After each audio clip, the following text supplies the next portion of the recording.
যদি আপনার সামর্থ্য থাকে তাহলে কখনোই গ্রামে বাস করা উচিত নয়। গ্রামের 100 বিঘা মাটির থেকে শহরের ভাড়া বাসা অনেক ভালো। আসসালামু আলাইকুম বন্ধুরা, দেশ ও প্রবাসে যে যেখান থেকে আমার ভিডিওটি দেখছেন সবাইকে জানাই আমার শুভেচ্ছা ও ভালোবাসা। গ্রামের মানুষকে আমরা যতটা সহজ সরল ভাবি অতটা কিন্তু সহজ সরল নয়। গ্রামের মানুষের ভিতরে প্রচুর প্যাঁচ, যেটা আপনি না দেখলে বিশ্বাস করবেন না। দেখবেন গ্রামের কিছু মানুষ আছে বিয়ে ভাঙিয়ে বেড়ায়, যেটা আপনি শহরে পাবেন না। গ্রামে সুন্দর করে আপনি পুকুরে মাছ চাষ করছেন, দেখবেন একদিন সকালবেলা গিয়ে আপনার পুকুরের সমস্ত মাছ তারা মেরে ফেলে দিয়েছে। গ্রামে সামান্য জমি জামালিয়ে যে গণ্ডগোল হয়, যা পৃথিবীর কোনো শহরে পাবেন না, যে অল্প কিছু জায়গার জন্য এত মারামারি হয়। গ্রামে কিছু বিশেষজ্ঞ আছে, কিছু বিজ্ঞানী আছে, যারা সারাদিন কাজ করার পর সন্ধ্যাবেলা গিয়ে চার স্টলে বসে এবং পরের বউ, পরের মেয়ে, পরের স্ত্রী বিভিন্নভাবে তাদের দুর্নাম করে, যেটা শহরে পাবেন না। শহরের মানুষ ব্যস্ততার মধ্যে থাকে, তারা এসব দুর্নাম করার সময় পায় না। গ্রামে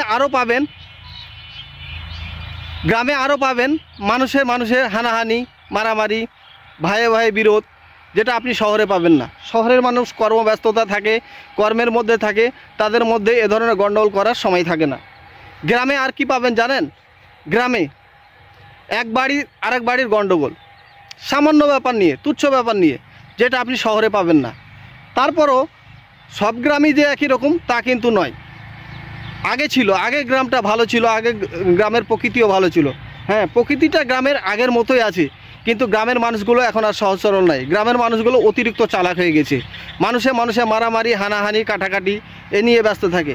গ্রামের দেখবেন বেশিরভাগ সময় কাজ থাকে না, আর যারা কাজ করে তারা তো কাজ করেই, আর যারা কাজ করে না দেখবেন যে এর বাড়ির কথা ওর বাড়িতে লাগাচ্ছে, ওর বাড়ির কথা এর বাড়িতে লাগাচ্ছে, সামান্য ব্যাপার নিয়ে ঝগড়াঝাটি লাগাচ্ছে। এগুলো কিন্তু আপনি শহরে পাবেন না। তারপরও অনেকে বলবে যে গ্রাম ভালো। আচ্ছা ঠিক আছে, মেনে নিলাম গ্রাম ভালো, কিন্তু আপনি নিজে বিচার বিশ্লেষণ করবেন। আমি মনে করি আমার পক্ষ থেকে যে গ্রামের থেকে শহর অনেক গুণ ভালো। তো ধন্যবাদ বন্ধুরা, ভালো থাকবেন। পরবর্তী ভিডিও দেখার জন্য আমন্ত্রণ রইল।